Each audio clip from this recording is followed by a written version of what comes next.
বাচ্চা পোলাপান এদেরকে খাওয়াবেন না। প্রত্যেকটি মানুষের একবারে অতিষ্ঠ হয়ে যাইতেছে, কাপড় ভিজা। এখানে গান বন্ধ করতে আসেনি, অবৈধ কোনো কাজের পক্ষে আসেনি, ইসলামের পক্ষে আমরা আসি।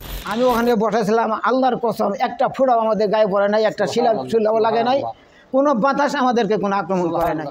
যে বইগুলি রাখা হয়েছে, এতগুলি বই, আমি কোনো লাইব্রেরি তো অনেক লাইব্রেরি তো এতগুলি বই আমি দেখি। উপর দিয়ে আপনি পাগড়ি বাঁধতেন, সবুজ কাপড়ের পাগড়িটাই আমি বেশি দেখেছি।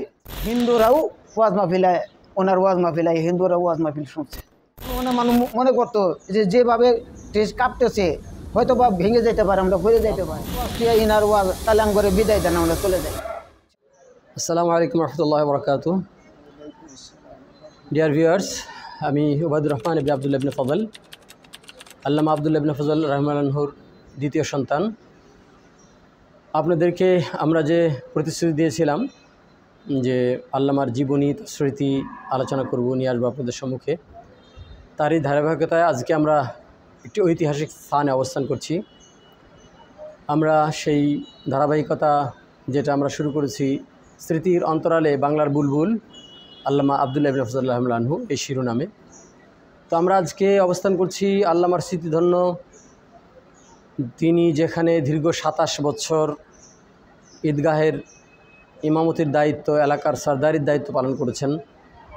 এখানকার অসংখ্য তার গুণগ্রাহী, হিতাকাঙ্ক্ষী, ভালোবাসার লোক এখানে রয়েছে এবং তার স্মৃতি এখানে প্রচুর পরিমাণে এখনও স্মৃতিচারণ করতে পারেন এরকম অনেকে আছে। যদিও অনেকে ইন্তেকাল করেছেন, তারপরেও অনেকেই এখনও যা আছেন তারা অনেক ব্যক্তি, গুরুত্বপূর্ণ অনেক ঘটনার প্রত্যক্ষদর্শী সাক্ষী এখানে আছেন।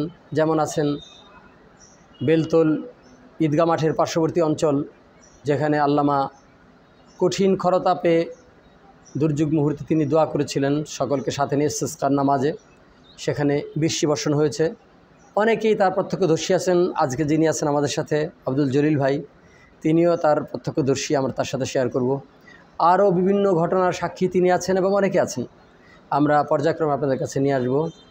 তো আমরা এখন বসে আছি 9 নং ঘুষিপাড়া ইউনিয়ন, যেটা জামালপুর জেলার মেলান্দ থানার অন্তর্গত।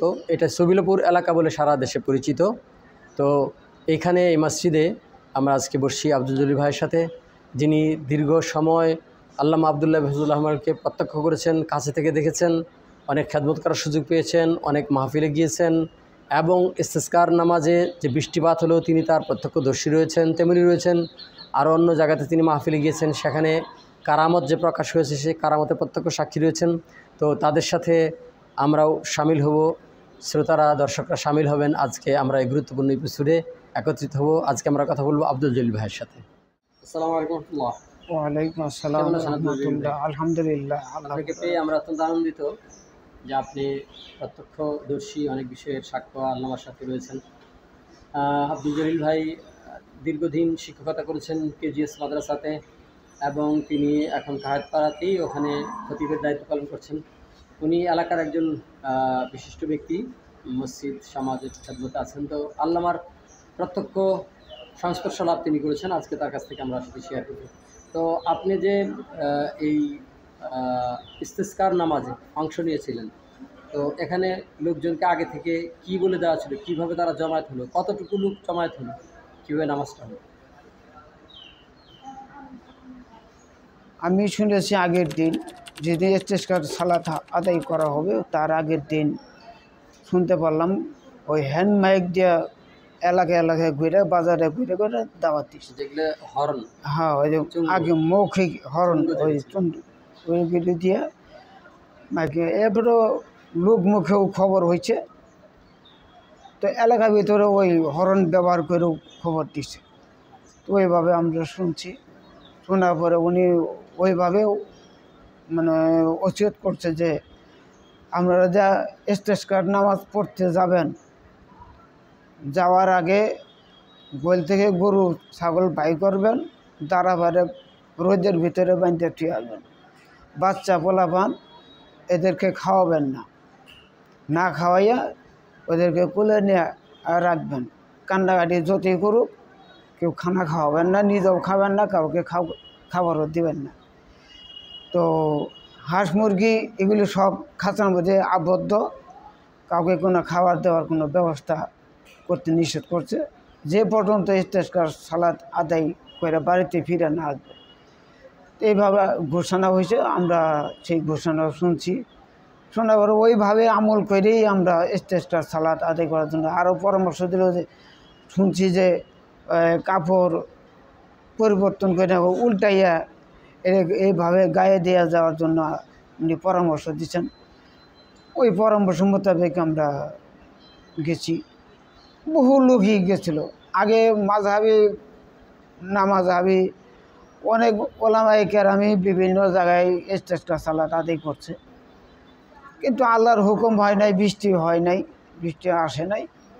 শেষ পর্যায়ে সর্বদলীয়ভাবে হানাফি, আহলে হাদিস সবাই সম্মিলিতভাবে একটা পরামর্শ করলো যে আব্দুল্লাহ বিন ফজল সাহেবের মাধ্যমে আমরা একটু সালাত ইস্তেস্কা সালাত পড়ে দেখি আল্লাহ করে কিছু দেয় কিনা। আর অন্য অন্য জায়গায় রাজশাহীতে, বগুড়া, দিনাজপুরে ওনার আরও কিছু স্মৃতির কথা ওনারা শুনছে, এলাকার মানুষই শুনছে। সেই কথা স্মরণ করেই সকলেরই অনুরোধে পরে ওনাকে দাওয়াত দেওয়া হলো। উনি এইভাবে পরামর্শ দিল। পরামর্শক্রমে ইনশাল্লাহ আমরা মাযহাবি না মাযহাবি উভয় দলের সর্বদলীয় লোক আমরা ওই ইস্তেস্কার সালাতের জায়গায় ওই নদীর ওপারে আমিত্তির কাছে, সম্ভবত বেলতল খায়ের পাড়া মৌজা হইতে পারে, ওই জায়গায় উত্তপ্ত বালু, এই উত্তপ্ত বালুর ভিতরে যাই আমরা দাঁড়াইলাম, বসে থাকি, দাঁড়ায় থাকি। এইভাবে অতিরিক্ত গরম, উপরে যেরকম রোদ আর নিচে থেকে ওই রকম গরম, বালুর তাপ। প্রত্যেকটি মানুষের একবারে অতিষ্ঠ হয়ে যাইতেছে। কাপড় ভিজে, বৃষ্টি হইলে কাপড় যেরকম ভিজে, এই পর্যায়ে ভিজে, হ্যাঁ ঘামে ভিজে। তারপরে উনি সালাতের নির্দিষ্ট সময় দিয়েছে, নির্দিষ্ট সময়ে সালাত শুরু হইল। শুরু হওয়ার পরে তারপরে উনি খুতবা দিলেন, বয়ান করলেন। বয়ানের মাঝে মাঝেই কেউ কেউ একটু অতিষ্ঠ হয়েই একটু নাড়াচাড়া করার চাইতেছে, মানে একটু ওই জায়গা থেকে অন্য জায়গায় চলে যাবে, একটু ছায়াতে যাওয়ার চেষ্টা করো, কিন্তু কাউকে আর যাওয়ার সুযোগ দিল না। সবাইকে অনুরোধ জানালো, আপনারা কেউ ময়দান ছেড়ে যাবেন না, দয়া করে যত কষ্টই হোক, কিয়ামতে সে তার কষ্ট বেশি না, আপনারা ধৈর্য ধরে একটু সময় দেন, আল্লাহ রহম করলে পরে ইনশাল্লাহ বৃষ্টি অবশ্যই হবে। তারপরে এক পর্যায়ে মোনাজাত শুরু করলেন। মোনাজাত শুরু করার মাঝামাঝি সময়ে উত্তর পশ্চিম কর্নারে সামান্য একটু শ্বাস দেখা যায়, একটু ডাকও দিল। এই ডাক দেওয়া, শ্বাস করার সাথে সাথে মুষলধারে বৃষ্টি,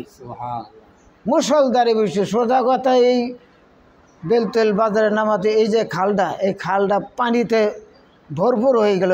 এত পর্যাপ্ত বৃষ্টি হয়েছে, কোনো শিল নাই, বাতাস নেই, খালি ঝরঝর করে খালি পানি, অজস্র পানি। প্রত্যেকটি মানুষ ইনশাল্লাহ যেরকম গরমে তাপে অতিষ্ঠ হয়েছিল, ওই রকম শান্ত হয়ে মনে হয় যে বেহেশতের জান্নাতের একটা শোভা পাইয়া তারা বাড়ির দিকে ফিরতেছে। তো এটা নিজে দেখছি, ওখান থেকে ভিজা ফিরে আমরা বাড়িতে আসছি। বাড়িতে আসার পরে আবার কাপড় বদলে আমরা শুকনা কাপড় পরছি। ওইখানে মানুষজনের যে আগ্রহ, আল্লামা আব্দুল রহিমের সাথে নিয়ে যে স্মৃতিটার কথা বললেন, যে তারা শুনছে রাজশাহী, চাঁপাইনবাবগঞ্জ ইত্যাদি, অর্থাৎ সেখানেও তিনি ইস্তেস্কার নামাজ, হ্যাঁ বিভিন্ন জায়গায় ইস্তেস্কার নামাজ পড়ছে, এই খবরও এরা শুনছে। শোনার পরেই ওই হিসেবেই ওর দেওয়ার দিছে যে আমাদের একজন আল্লাহর ওলি, আল্লাহর একজন বান্দা, হকপন্থী একজন ওলামায়ে কেরাম আব্দুল্লাহ বিন ফজল, তার কথা অনেক জায়গায় অনেকভাবে শুনছি, তাহলে তাকে দাওয়াত দিয়েই আমরা ইস্তেস্কার সালাতটা আদায় করি, দেখি আল্লাহ দেয় কিনা। তা আল্লাহর রহমতে আল্লাহ দিছে।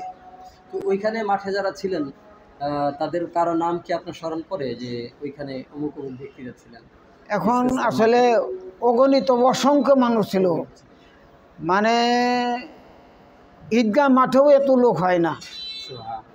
এখন বড় বড় ঈদগাহ মাঠে যে লোকগুলি হয় এত লোক, পর্যাপ্ত লোক, বললামই তো, মানে আহলে হাদিস হানাফি সব মাযহাবের লোকের ওখানে যায় ভোট করতে। আমরা একটু পূর্বে জানতে পেরেছেন, আমরা যেটা বলেছি যে আল্লামা আব্দুল্লাহ বিন রাহমাহুল্লাহ কেবল আহলে হাদিসদের জন্য তিনি আলেম, বক্তা বা সমাজ হিতৈষী ছিলেন না, তিনি হানাফি আহলে হাদিস বিশেষে সবার জন্য দ্বীনের পক্ষ থেকে তিনি দায়ী খাদেম হিসাবে কাজ করেছেন, মুখলিস ব্যক্তি হিসাবে কাজ করেছেন। আলোচনা থেকে আপনারা জানতে পারছেন, আরও জানতে পারবেন ইনশাআল্লাহ। তো আপনি তো অনেক বক্তৃতারও সাক্ষ্য দিতে পারেন যে আপনি যার সাথে বক্তৃতা ছিলেন, এরকম কোনো ওয়াজ মাহফিলে কি আপনি গেছিলেন? হ্যাঁ, আমি অনেক ওয়াজ মাহফিলেই তার ওয়াজ মাহফিলে আমি শরীক ছিলাম। তার মধ্যে আমার একটা জিনিস সবচেয়ে বড় মনে পড়ে, শুধু আমার না, এই এলাকাবাসী ওই ওয়াজ মাহফিলে যারা গেছিল তারা সবাই এর জন্য সাক্ষ্য যে আমাদের ইউনিয়নে যে পাঠানপাড়া গ্রাম, সিরাজ সরকার, আলহাজ সিরাজ সরকার সাহেবের বাড়িতে বৈশাখ জ্যৈষ্ঠ মাসে সম্ভবত হইতে পারে, এই সময় ওয়াজ মাহফিল দিছে। ওয়াজ মাহফিলের উনি ছিলেন প্রধান বক্তা, ওনার আগে এক বক্তা, বগুড়ার আর এক বক্তা ছিলেন, উনি ওয়াজ করতেছেন মাগরিবের পরে। ওয়াজ করতে করতে তারপরে ইশার সালাতের সময় হয়েছে, ইশার সালাত আদায় করা হইলো। আমরা ওই সিরাজ সরকারের বাড়ির বাইরেতেই ঈদের সালাত আমরা ইশার সালাত আদায় করলাম। ইশার সালাত আদায় করার পরে তারপরে আরেকজন বক্তা ওয়াজ করলেন। ওই বক্তা যখন ওয়াজ করতেছিলেন এর মধ্যেই উত্তর দিকে একটা ডাক দিল। ডাক দেওয়ার পরে ঝড় তুফান আসতেছে এরকম মানুষ অনুভব করলো যে ঝড় তুফান আসতেছে, এখন তো এই ওয়াজ মাহফিলে থাকা যায় না, যার জন্যে অনেক লোকই ওঠার জন্য চেষ্টা করতেছে। তখন আব্দুল্লাহ বিন ফজল সাহেব উনি ছিলেন ওই কাছারি ঘরে, ওই কামরাই ছিলেন। উনি দেখলেন যে লোকজন তো চলে যেতেছে, তার তো পরে উনি ওখান থেকে আসলেন। আসার পরে বলেন যে আমরা আল্লাহর বান্দা, আল্লাহর গোলাম, আমরা আল্লাহর কথা শোনার জন্য এসে, আমরা এখানে গান বাজনা করতে আসিনি, অবৈধ কোনো কাজের পক্ষে আসিনি, ইসলামের পক্ষে আমরা আসছি, কোরআন হাদিসের আলোচনা করার জন্য, শোনার জন্য, আমল করার উদ্দেশ্যে আমরা এখানে আসছি। আপনারা কেউ যাবেন না, যদি ইমান থাকে তাহলে কেউ যাবেন না।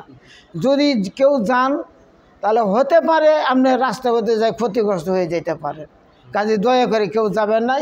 ইমান আকীদা স্থির রেখে আমরা এই জায়গায় অবস্থান করেন, ইনশাল্লাহ কোনো কিছুই হবে না, আশা করি ইনশাল্লাহ কিছু হবে না। উনি যখন স্টেজে উঠে এই কথা বললেন তখন অনেক মানুষই যারা উঠে আসার চিন্তা ভাবনা করছিল, আমিও ছিলাম ওখানে, স্টেজের সামনেই ছিলাম, বসে ছিলাম, আমরাও বসে গেলাম, থাকলাম, অনেক মানুষের থাকলো। হঠাৎ দুই একজন মানুষ, ইমানের তো কম বেশি আছে, হ্যাঁ, যাদের একটু হালকা এরকম আছে, তারা হয়তো বলছে যে না গো, মরানা কথা শুই না, এটি কষ্ট কর্ম, ছিল বৃষ্টি আইব, যার জন্যে দুই একজন ওইটা আসার চিন্তা ভাবনা করছিল, ওইটা আইসো।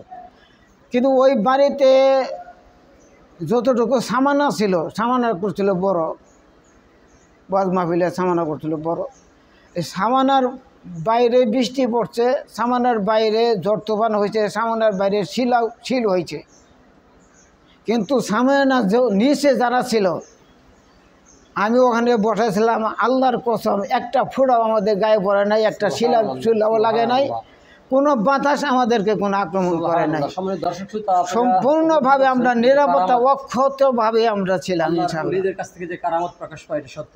তো এই কারামত আপনারা শুনতে পাচ্ছেন এবং তার প্রত্যক্ষদর্শী আমাদের আব্দুল জলিল ভাই আজকে আমাদের সাথে আছেন, যিনি লক্ষ্য করেছেন যে আল্লামা আব্দুল্লাহ বিন ফজল রাহমাহুল্লাহ এখানে পাঠানপাড়াতে সিরাজ সরকারের বাড়িতে, বিখ্যাত সেই বাড়িতে তিনি মাহফিল করেছেন, বিশাল প্যান্ডেল ছিল, সেখানে গণজমায়েতে যে বৃষ্টি শুরু হয়েছিল সেই বৃষ্টির মুহূর্তে তিনি দোয়া করেছিলেন, সেই দোয়া আল্লাহ কবুল করেছেন। যে সামিয়ানার আশেপাশে বৃষ্টিপাত হয়েছে, ঝড়ো বাদলা, শিলাবৃষ্টি পর্যন্ত হয়েছে সামিয়ানাতে পরে, এটা আল্লাহর বিশেষ মেহেরবানি।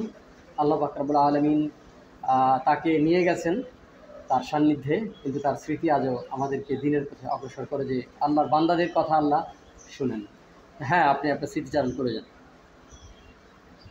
তো আপনি এই মাহফিল ছাড়াও কি আরও মাহফিল শুনছেন?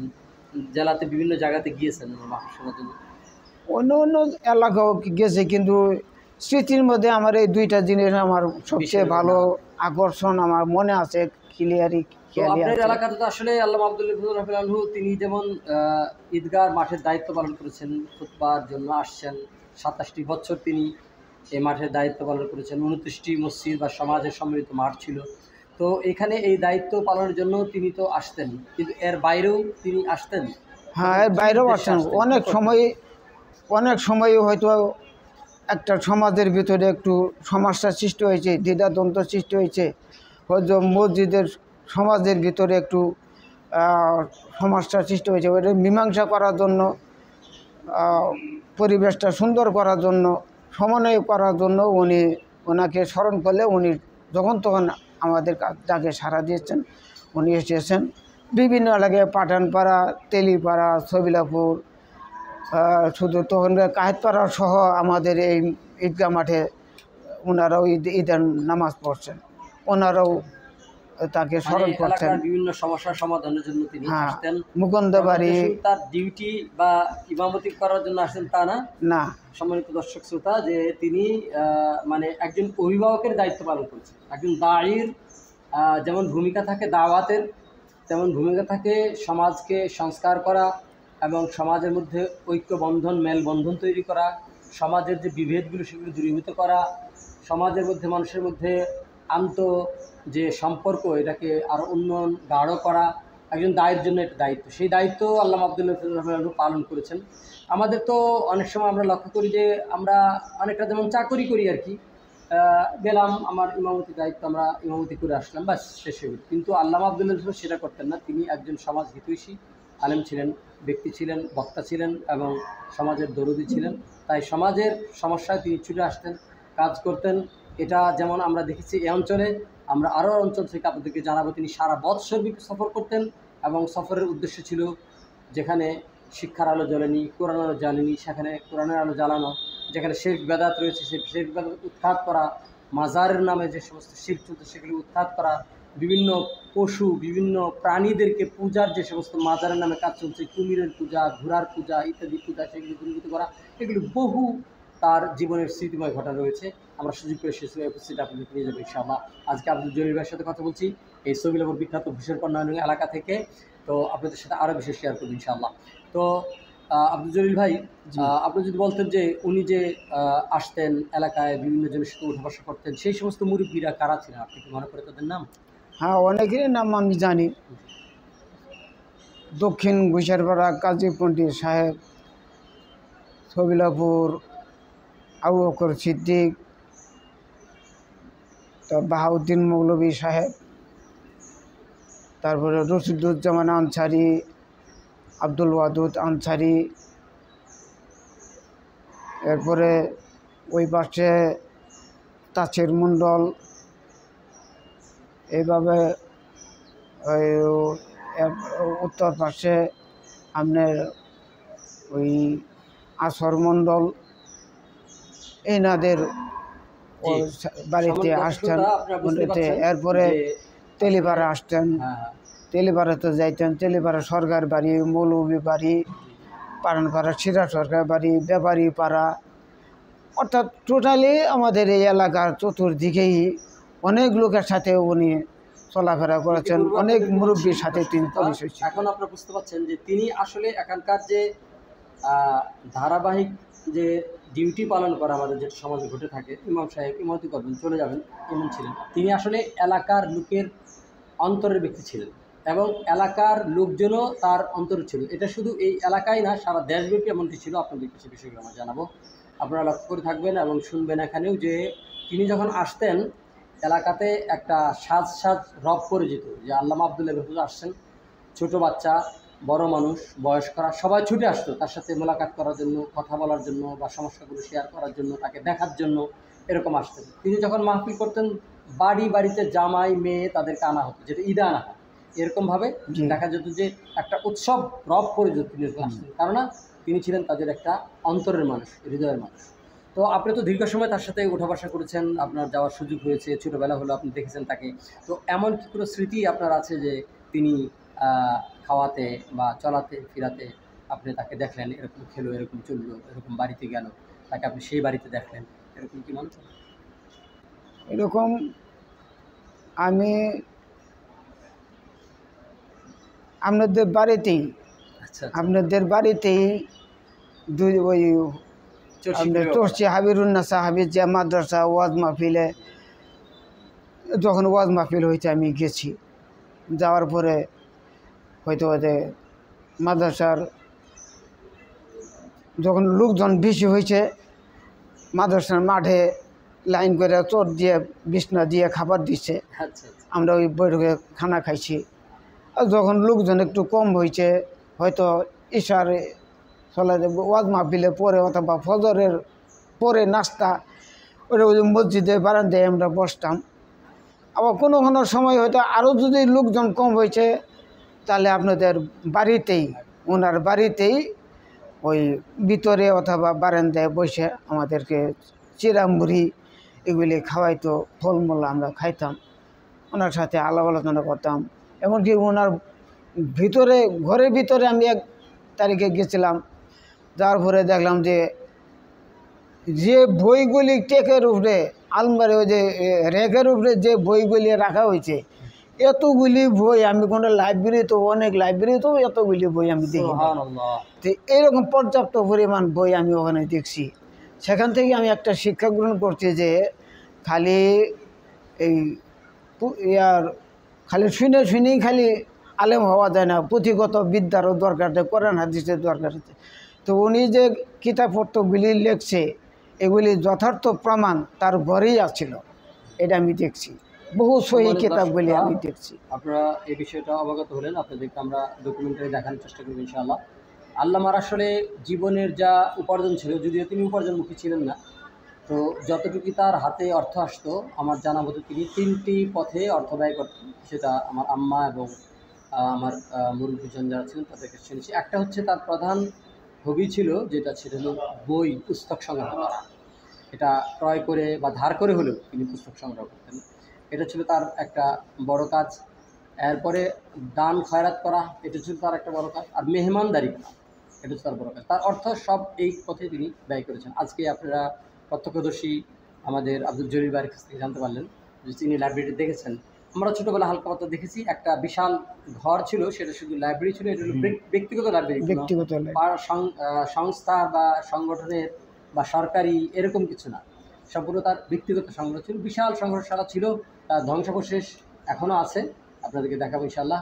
তো প্রকৃতপক্ষেই তিনি ইলমের চর্চা করতেন, যথেষ্ট করে বই পুস্তক করতেন। আপনারা যদি সহিহ নামাজ দোয়া শিক্ষার যে প্রমাণপুঞ্জি সেটা দেখতে পারেন, সেখানে আপনারা দেখবেন যে প্রায় 350-400 পুস্তকের একটা তালিকা দেওয়া আছে, তিনি সেগুলি থেকে তথ্য সংগ্রহ করছেন। আলহামদুলিল্লাহ, সেই স্মৃতিচারণটা আমরা আজকে আব্দুল জলিল ভাইয়ের কাছে জানলাম। তো আপনি তো তার সরাসরি বক্তৃতা শুনেছেন, তো উনি কীভাবে পোশাক করতেন, কেমন পাগড়ি করতেন, কেমন ওয়াজ করতেন, যদি কিছু বলতেন। আমি ওরা বহুদিন 22-23 বছর উনি আমাদের মাঠের সর্দারি করছেন। ওনার শুরু থেকে মৃত্যুর আগ পর্যন্ত ইনশাল্লাহ আল্লাহ ওই সময় আমার হায়াতটা বুঝ শক্তিটা তার পিছনে চলাত আদায় করার, তিনি যতদিন এখানে এসে বেলতল কেন্দ্রীয় ঈদগাহ মাঠের ইমামতি করেছেন, শুরু থেকেই তার মৃত্যুর আগ পর্যন্ত আমি ইনশাল্লাহ এই বয়সটা আমি আমার ভাগ্যে জুটছিল, ইনশাল্লাহ আল্লাহ আমাকে কবুল করেছিলেন। তো আমি ওনাকে দেখেছি যে জুব্বাই পড়তেন, আমি সবসময় জুব্বাই দেখতাম। জুব্বার নিচে কোনো কোনো সময় আমি দেখতাম যে জুব্বার নিচে লুঙ্গি পরানো নাকি পায়জামা পরানো, হয়তো কোনো সময় দেখা গেছে, কোনো সময় আবার দেখা যায় না। যখন দেখা গেছে তখন আমি দেখতে পাচ্ছি যে পায়জামা পরানো, কাবলি পায়জামা, এই পায়জামাটাই আমি ওনাকে বেশি পরতে দেখছি। আর জুব্বা পরতেন, মাথায় টুপি দিতেন, টুপির উপর দিয়ে আপনি পাগড়ি বাঁধতেন, সবুজ কাপড়ের পাগড়ি, এটাই আমি বেশি দেখেছি। এই সবুজ কাপড়ের পাগড়ি 11 হাত পাগড়ি লম্বা ছিল। আমি ওনার কাছেই শুনছি যে আমার পাগড়িটা 11 হাত। হ্যাঁ, উনি এইভাবে পেঁচে সুন্দর করে, এত সুন্দর করে, টুপিরও ওই রকমভাবে ছিল, কাঠ টুপি, সুন্দর করে মাথায় টুপি এরকম ব্যবহার করত। তো এটা আমি দেখছি। এরপরে আমার আরেকটা স্মৃতি আছে, আমি বাস্তব দেখেছি যে এই যে আমরা যেখানে বসে আছি এটা ছিল তখনকার ঈদগাহ মাঠ। তখন ছিল ঈদগাহ মাঠ। এই ঈদগাহ মাঠে তখন উনি খতিব ছিলেন, আমাদের ঈদের সলাত আদায় করেছেন। তখন মসজিদ ছিল ওই পূর্ব পাশে, বাজারের ভিতরে, বাজারের সাথে লাগাইনি মসজিদ ছিল ওখানে। মসজিদ এখানে এটি ছিল ঈদগাহ মাঠ। তো এই ঈদগাহ মাঠে এক সময় ওয়াজ মাহফিল ঘোষণা দিল। ওয়াজ মাহফিল হইলেও সব কিছু ম্যানেজমেন্ট করছে, সে সাজাইছে। তো বহু দূরের লোক পারাও শুনছে যে অমুক দিন আবদুল্লাহ বিন ফজল বেলতল বাজারে ঈদগাহ মাঠে উনি ওয়াজ করব। এই জন্য অনেক দূর থেকে আমি কয়েকজনের সাথে সাক্ষাৎ হয়েছে, পরিচয় হয়েছে, যে বগুড়া থাকে, হেই মাহমুদ থাকে, ইসলামপুর থাকে, চিনাডুলি থাকে, দেওয়ানগঞ্জ থাকে, আর আশেপাশে তো এগুলোতে আছেই, এগুলি আছেই। এরপর এই টাঙ্গাইল, বৈঠাইল এলাকা, ওই এদিকে থেকে অনেক লোকজন আসে। আমি দেখেছি যে এই ঈদগাহ মাঠটা এটা অর্ধেক লোকই ফাঁকের লোক, অর্ধেক লোকই ফাঁকের লোক দিয়ে ভরপুর। আর এই এলাকার মানুষ অর্ধেক ফিল আপ করছে, আর বাকি মানুষগুলি বাজারের ভিতরে জায়গায় নিয়ে যার মতো যেভাবে বসতে পারছে ওইভাবে বসছে। তো ওনার ওয়াজ মাহফিল শুনে শুধু মুসলমান না, হিন্দুরাও ওয়াজ মাহফিলায়, ওনার ওয়াজ মাহফিলায় হিন্দুরাও ওয়াজ মাহফিল শুনছে। যেমন একজন আমাদের এই বেলতল বাজারে এক ব্যবসায়ী, ওনার নাম হলো ক্ষিতীশনাথ। ওনার একটা ছেলে আছে নীতিশ, এখনও ব্যবসা করে। ওই ক্ষিতীশনাথ, আবার ওই পাশে এক লোক আছিল বীরেন্দ্রনাথ, ওনাদেরই একই বংশের লোক। আবার মেলন্দ থেকে এক ব্রাহ্মণ, ওনাদের কি জানি এক ব্রাহ্মণ আছে মেলন্দ থাকে, ওই উনিও আছে। এই কয়জনের আমি দেখছি ওই খুঁটির মানে ওয়াজ মাহফিলের যে সামিয়ানা করছে, সামিয়ানার যে খুঁটিগুলি আছে, খুঁটিরও একবার উত্তর পূর্বে কর্নারে ওখানে ওনারা জায়গা করে নিয়ে ওখানে বৈশায় ওয়াজ শুনতেছে।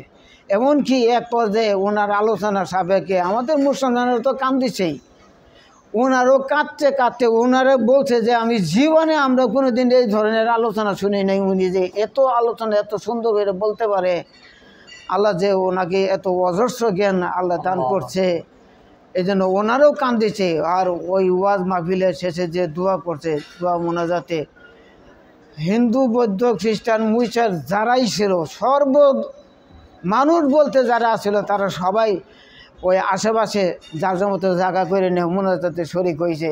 এমন কোনো লোক নাই যে আমার ধারণা যে তাদের চোখের পানি পড়ে নাই। দীর্ঘ সময় উনি ওয়াজ ওই এরকম মোনাজাত করতেন। এই কেবলমাত্র যে মুসলিম জনগোষ্ঠী তার বক্তৃতা শুনে ধন্য হয়েছেন তা না, অমুসলিম জনগোষ্ঠীও বক্তৃতা শুনেছেন। এমনকি তো অমুসলিমদের মধ্যে যারা আসতেছেন তারা খোরাক পেয়েছেন।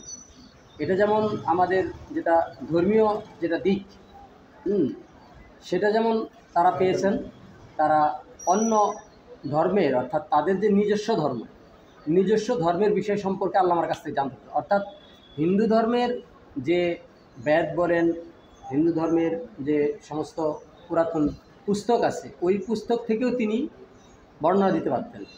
হিন্দু ধর্মের মধ্যে যে তাওহীদের মূল শিক্ষাগুলো আছে তিনি তা তুলে ধরতে পারতেন। এবং হিন্দু ধর্মের মুক্তির জন্যে যে নবীজির অনুসরণ করা প্রয়োজন, এটা যে হিন্দু ধর্ম থেকেই প্রমাণিত সেটা তিনি বলতে পারতেন। সেই কত যুগ আগের কথা, ডক্টর আহমদ দিদাতের আগের কথা, তারপরে আমাদের ডক্টর জাকির নায়েকের আগের কথা। সেই সময় তারা দেদারসে তারা ওই সমস্ত ধর্মের বিষয়াদি উল্লেখ করতেন এবং সেখানে ইসলামের দিকে আহ্বান করতেন যে ইসলামের দিকে আসাটা তাদের ধর্মেরও একটা মূল তথ্যগত বিষয়। তো আপনারা এটা জানতে পেরেছেন। এবং তিনি অনর্গল সংস্কৃততে আলোচনা করতে পারতেন এবং সংস্কৃত ভাষার শ্লোক উল্লেখ করতে পারতেন। তিনি উর্দু, ফার্সি, ইংরেজি, আরবি, বাংলা, অহমি, হিন্দি এই সমস্ত তার নিয়ন্ত্রণ ছিল। তো এইভাবে তিনি অগাধ পাণ্ডিত্যের দিকে ছিলেন এবং অত্যন্ত উচ্চমানের ব্যক্তি ছিলেন। আপনারা সে বিষয়গুলো জানতে পারতেছেন। হ্যাঁ, আপনি যদি আমাদেরকে আরেকটু বলতেন যে ওনার বক্তৃতার যে ধরন, সেই বক্তৃতা কি উনি বসে বসে দিতেন নাকি দাঁড়িয়ে বক্তৃতা দিতেন, এবং তার বক্তৃতার তেজ কেমন ছিল? আমি ওনাকে দেখেছি, আমি নিজে দেখেছি এবং সবাই এই কথাই স্বীকার করে। উনি কোনোদিন বসে বক্তব্য দেন নাই, উনি স্টেজে দাঁড়ায় থেকে বক্তব্য দিয়েছেন। উনি যখন বক্তব্য দিয়েছেন তখন স্টেজটা কাঁপতো। ওনার স্টেজের কাঁপুনিতে স্টেজের মানুষ যারা ছিল তারাও কাঁপতো। এমনি আল্লাহর ভয়ে কাঁপুনি না আসলেও ওনার বক্তব্যে যে একটা স্পিড, এই স্পিডে যে স্টেজ কাঁপতো, কোনো মানুষ মনে করতো যে যেভাবে স্টেজ কাঁপতেছে হয়তো বা ভেঙে যেতে পারে, আমরা পড়ে যেতে পারি। কিন্তু এরপরও আল্লাহর রহমতে আমার জানা মতে উনি যে এইভাবে উনি অনেক জায়গায় বক্তব্য দিয়েছেন। উনি বসে থেকে বক্তব্য দেন, তার অভ্যাস ছিল দাঁড়ায় থেকেই বক্তব্য দেওয়ার অভ্যাসটা আমি বেশি দেখছি। এইভাবে উনি বক্তব্য দিচ্ছেন। ওনার বক্তৃতার কি তেজস্বী যে বক্তৃতা ছিল, আপনার কথায় বোঝা গেল যে মঞ্চ কেঁপে উঠতো, মাইক থরথর কাঁপতো, হ্যাঁ, মঞ্চ থরথর কাঁপতো, এরকম তেজবক্তে কথা সময় বক্তৃতা দিন। বক্তব্য ওনাকে যদি কোনো ব্যক্তি বলতো যে যদি সাবজেক্ট দিয়ে যদি আপনার সময় 2 ঘন্টা, তাহলে 2 ঘন্টা বক্তব্য দেওয়ার পরে ওইভাবেই ওনাকে আর ওই দিত না, কবি দিত না যে আপনার সময় সংক্ষেপ, আলোচনা সংক্ষেপ করেন। বরঞ্চ পরবর্তীতে এটি তাকে স্লিপ দেওয়া হয়েছে যে আপনি আলোচনা করতে থাকেন। দেখা গেছে 2 ঘন্টার সময় দিয়েছে, এরপরেও আলোচনার সাপেক্ষে 2, 4, 5 ঘন্টা চলছে। যদিও ওই আলোচনার ওই আলোচনা মঞ্চে বা ওই ওয়াজ মাহফিলে আরও বক্তা আছে, পরবর্তী বক্তার আর কোনো বক্তব্য থাকে নাই, সব বক্তব্য উনি নিজেই দিয়ে দিয়েছেন। যার জন্যে পরবর্তী বক্তা ওনারও বলছে যে আমরা আর কি বক্তব্য দেব, সময়ের শেষ। উনি একাই বক্তব্য দিচ্ছে, আর উনি যে বিষয়গুলি বক্তব্য দিচ্ছে এইগুলি আমাদের জানাও নাই। কাজে আমার চেয়ে উনি জ্ঞানে গুণে আল্লাহ তাকে অনেক দিক দিয়ে জ্ঞান বেশি দিয়েছে, কাজেই আমাদের আর বক্তব্য করার সুযোগ নাই। আলহামদুলিল্লাহ, সম্মানিত উনি যথেষ্ট। শুনতে পারলেন বিষয়গুলো যে আল্লামা আব্দুল্লাহ কেমন তেজস্বী এবং কেমন দীর্ঘ আলোচনা করতেন, যেটা আমাদের বর্তমান বিখ্যাত বাগ্মী আব্দুর রাজ্জাক বিন ইউসুফ হাফিজুল্লাহ তিনি মাঝে মধ্যে বলেন যে আমরা তো আর আব্দুল্লাহ ইবনে ফজল না যে আমরা আপনাদেরকে ঘন্টার পর ঘন্টা আলোচনা শোনাব। এবং তিনি তার আম্মার কথা স্মরণ করতেন যে আমার আম্মা ছোটোবেলায় দোয়া করতেন, আল্লাহ আমার এই বাচ্চাটা যেন আব্দুল্লাহ ইবনে ফজলের মতো হয়। আল্লাহ পাক তার আম্মার দোয়া কবুল করেছেন। তো আল্লামা আব্দুল্লাহ ইবনে ফজল কেমন বক্তা ছিলেন তা আসলে আমরা কিছুটা ছিটেফিটে তার বক্তৃতা যেগুলো আমরা নেটে দিয়েছি তাদেরকে দেখতে পারবো। আপনারা ভিজিট করতে পারেন আমাদের ইউটিউব চ্যানেল এবং আমাদের ফেসবুকে, যেখানে আমরা দিয়েছি আল্লামার বেশ কিছু আলোচনা। যদি আমরা ভিডিও তার সচিত্র কোনো আলোচনা আনতে পারিনি, শুধুমাত্র তার সাউন্ড আপনাদের কাছে পৌঁছিয়েছি, সেখানে আপনারা দেখবেন যেটা আলোচনার অতি মানে সার নির্যাস বা একটা ভগ্নাবশেষ বলা যায়। কারণ তার যে বক্তৃতার ধরন, তার যে স্পিড ছিল, এটা আমরাও শুনি নাই বা আমরা রেকর্ড করতে পারিনি। রেকর্ডের পূর্ববর্তী, স্বাধীনতা পূর্ববর্তী সময় তিনি যে আলোচনা করেছেন, তার আলোচনা যারা শুনেছেন তারা বলেছেন সেটা ছিল আলোচনা। পরবর্তীতে যেটা আপনারা শুনছেন এটা তার মূলত আলোচনা না, কারণ তিনি নিজেই বলতেন এই ছোট্ট জীবনটার উপর দিয়ে অনেক ঝড়ঝঞ্ঝা বেয়ে গিয়েছে। সুতরাং তার জীবন নাশের মতো হুমকি অবস্থা এবং তার টর্চার যা হয়েছে, তার বেঁচে থাকার কোনো কথা ছিল না। এত নির্যাতনের তিনি শিকার ভোগ করেছেন।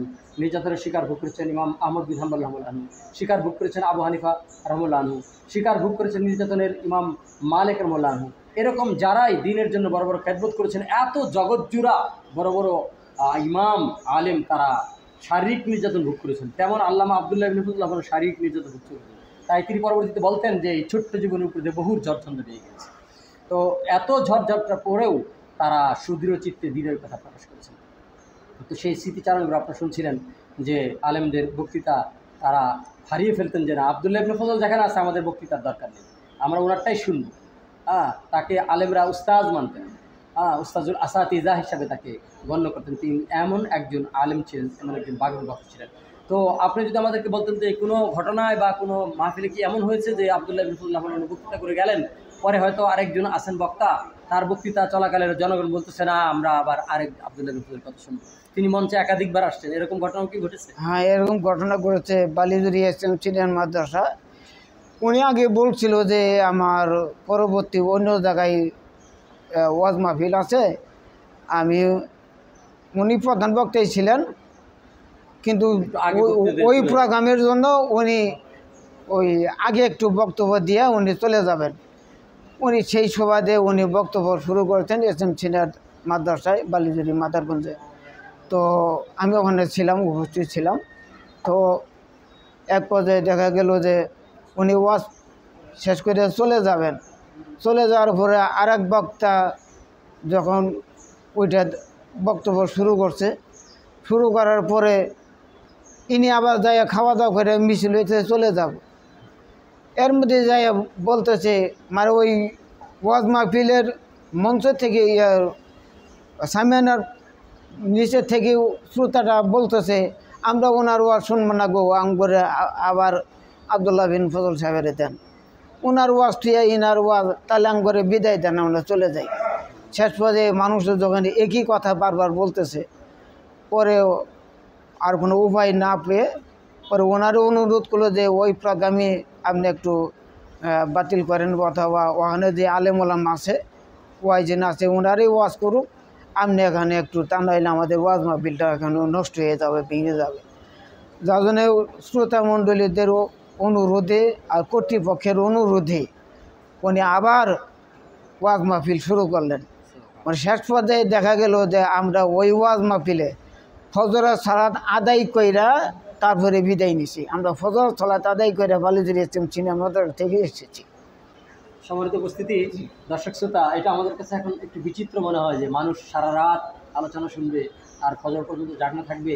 এই অবস্থায় মানুষ নির্ঘুম রাত সারা রাত বক্তৃতা শুনে তারপরে ফজর করে চলে যাবে, এটা আমাদের কাছে কল্পনা। কিন্তু আল্লামা আব্দুল্লাহ বিন ফজল এমন একজন ব্যক্তি ছিলেন, তিনি যখন বক্তৃতা শুরু করতেন এবং তার যে বক্তৃতার ত্যাগ ছিল সেটা নবীজির ওই কথার মতো মনে হয় যে সেখানে যেন জাদু আছে, সেখানে যেন মধু আছে, জাদুর মতো মানুষ আকৃষ্ট হতো, তন্ময় হয়ে এক নেত্রের তারা তাকিয়ে থাকতো যে কখন আব্দুল্লাহ কথা শেষ হবে, গোগ্রাসের কথা বলতে থাকতো। এইভাবে চলতে চলতে ফজর হয়ে যেত, মানুষ টের পেত।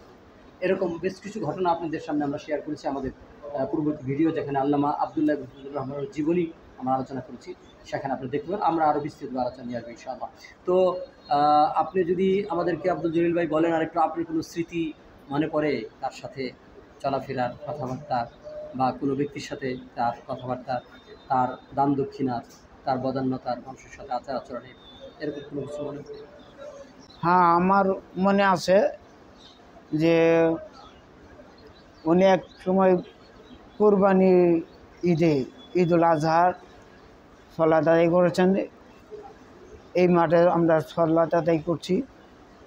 ঈদের সলাত আদায় করার পরে আবার ওনাকে আমার আব্বা আগেই বলতো যে আপনি ঈদের সালাত আদায় করে সর্বপ্রথম আমার কোরবানিটা আপনি হাতে দিয়ে দেবেন। ওই জন্য উনি ওই সালাত আদায় করার পরে আমার বাড়িতেই যাই প্রথম কোরবানি উনি দিয়ে দিতেন। তারপরে অন্যান্য, হ্যাঁ, ওই যে বেলদের বাজার সাথে পূর্বপাশী বাড়ি, টাওয়ারের পূর্বপাশী যে বাড়িটা, এই বাড়ি। তখন এখন আর কোনো সামনে ডানে বামে আর কোনো বাড়ি ছিল না, তখন বাড়ি আমাদেরটাই ছিল। তো উনি সর্বপ্রথম আমাদের কোরবানিটাই প্রথম দিয়েছেন। দেওয়ার পরে এর মধ্যেই এক গরিব মানুষ আয়ে বলতেছে যে ও আসলে ভালো করে চিনে কিনে এটা জানা নাই, আয়ে বলতেছে যে আমার স্বামীর পা কেটে গেছে, পাটা একটু ঠিক করবো, একটু হাসপাতালে ভর্তি করব, আমার এই পুঁজি নাই, যদি আপনারা কিছু সাহায্য করেন। আমার কোরবানি দিছে, দেওয়ার পরে এই সময় উনি ওই মুসাফির ওই সাহেল যায় দাঁড়াইছে, উনি যাই এই কথা বলতেছে। পরে আমাদের আবদুল্লাহ বিন ফজল সাহেব উনি পকেটে হাত দিলেন, হাত দিয়ে কত টাকা পকেটে আছে এটা আমিও জানি না, ওনার জানা আছে কিনা জানি না। পকেটে যা ছিল অমনি মুঠ পাখিয়ে ধরে ওই ব্যক্তিকে দিয়ে দিল যে ঠিক আছে যাও, যদি এটা দিয়ে হয় তাহলে হবো, আর যদি না হয় তাহলে তুমি অন্য কোনো চেষ্টা করে দেখো। তো মনে হয় যে আমার এই টাকা দিয়ে তোমার এই কাজ হবো। হ্যাঁ, কত টাকা কী সমস্যা এইটাও বললো না, আমরাও জিজ্ঞাসা করি নেই। আসলে কত টাকা দিল এই কথাটা জিজ্ঞাসা করতে আমরা আসলে একটু ইতস্তত ভূত করছি যে এটা আবার কোন ধরনের বেয়াদবি হয় নাকি। আর উনিও কথাটা বললো না হয়তো যে আমি এত টাকা দিলাম, এই টাকা হইলেই তোমার চলবো, উনি ধারণা দিল যে দর্শক শ্রোতা কিংবদন্তির মতোই আল্লামা আব্দুল হাফিজের বদান্যতা আমরা আরও উপস্থিতগুলিতে জানছি যে তিনি অজস্র পরিমাণে দান সৎকার করেছেন এবং তার জীবনের অর্থের যা ছিল তার একটা বড় অংশই তিনি দান করে যেতেন। তো আরও বিভিন্ন এপিসোডে আমরা জানতে পারবো। আজকে আমরা যে আলোচনা শুনলাম অত্যন্ত গুরুত্বপূর্ণ আব্দুল জলিল ভাইয়ের কাছ থেকে বহু তথ্য, আমরা অজানা তথ্য জানতে পারলাম, আরও অজানা তথ্য আপনাদের কাছ থেকে আমরা পাবো আশা করছি। আপনারা আমাদের সাথে শেয়ার করবেন, বক্তব্যটা ছড়িয়ে দেবেন বিশ্বময়, যাতে করে মানুষ দিনের পথে আরও উৎসাহিত হয়, উদ্বুদ্ধ হয় এবং আপনারাও সদকা জারিয়ার সওয়াব লাভ করেন। তো আপনাদেরকে এই দীর্ঘ সময় ধৈর্য সহকারে আমাদের এই ভিডিও দেখার জন্য কৃতজ্ঞতা জানাচ্ছি। আমার জাযাকুমুল্লাহ খুব খাইর। কষ্ট লাগে। আব্দুল জলিল ভাইকে শুকরিয়া কৃতজ্ঞতা করছি, তাকে আল্লাহ হায়াত রাখুন। রাজশাহীতে উনি বক্তব্য দেওয়ার পরেই ওই দিনই উনি মৃত্যুবরণ করেছেন আমরা শুনেছি। এরপরে খবরটা পাইলাম, পাওয়ার পরে জানাজা আদায় করার জন্য আমরা বেশ কিছু লোক এই এলাকা থেকে, তখন কোনো যাতায়াতের গাড়ি ছিল না, আমরা পায়ে হেঁটেই আপনাদের চরসি হাবিরুন্নাসা মাদ্রাসার মাঠে যাইতাম। ওখানে আমরা মরহুমের জানাজার সলাত আদায় করেছি, উপস্থিত ছিলাম। বেশ কিছু জানাজা হয়েছে, কামাল খান হাট সিনিয়র মাদ্রাসা ওখানে হয়েছে, তারপরে ওই শৈশবাড়ি আরামনগরে হয়েছে, এরপরে আপনাদের ইয়ে হয়েছে বেশি গায়েবানা জানাতে অনেক জায়গায়, জামালপুর হয়েছে, শরীফপুর হয়েছে, এগুলো আমরা হারামে গায়েবানা জানাজা হয়েছে, মদিনার মসজিদে নববীতে তার গায়েবানা জানাজা হয়েছে। কারণ তার প্রধান সন্তান, বড় সন্তান আব্দুর রহমান, তিনি তখন ছিলেন মদিনা বিশ্ববিদ্যালয়ে এবং তার জামাতা খুরশিদ আলম উনিও মদিনা বিশ্ববিদ্যালয় ছিলেন, সেখানেও তাদের জানাজা হয়েছে। এবং রেডিও সৌদি আরব বাংলা বিভাগ থেকে তার মৃত্যুতে শোক সংবাদ প্রচার করেছে, শোক সংবাদ প্রচার করেছে বাংলাদেশ রেডিও। এইভাবে জাতীয় গণমাধ্যমগুলো তার ইন্তেকালের সেই শোকাবহ কথাগুলো প্রকাশ করে দিয়েছে। কবরস্থ করা হয়েছে ওনার মায়ের কবরের পাশেই, অর্থাৎ আমার দাদি, ওনার আম্মা হাবিরুন্নাসা, যার নামে চরসি হাবিরুন্নাসা হাফিজে মাদ্রাসার নামকরণ করা হয়েছে, ওনার কবরের পাশে তার উসিয়ত অনুসারে কবরস্থ করা হয়েছে। আমরা তার আত্মীয়বর্গ এবং বিশ্বের তামাম মুমিনুদ্দিগান যারা কবর শাহিদ হয়েছে তাদের প্রত্যেকের মাগফিরাত কামনা করছি, জান্নাত কামনা করছি, আল্লাহর কাছে কামনা করছি আমরাও তাদের সাথে মিলিত হব ইনশাআল্লাহ জান্নাতুল ফেরদৌস বিনা হিসেবে। আল্লাহ সেই তৌফিক দান করুন। ততক্ষণ আমরা সবাই ইবাদতের মধ্যে থাকি, আল্লাহ আমাদেরকে কবুল করেন। আল্লাহুম্মা আমিন। সুবহানাকাল্লাহুম্মা ওয়া বিহামদিকা আশহাদু আল্লা ইলাহা ইল্লা আনতা আস্তাগফিরুকা ওয়া আতুবু ইলাইক। আসসালামু আলাইকুম।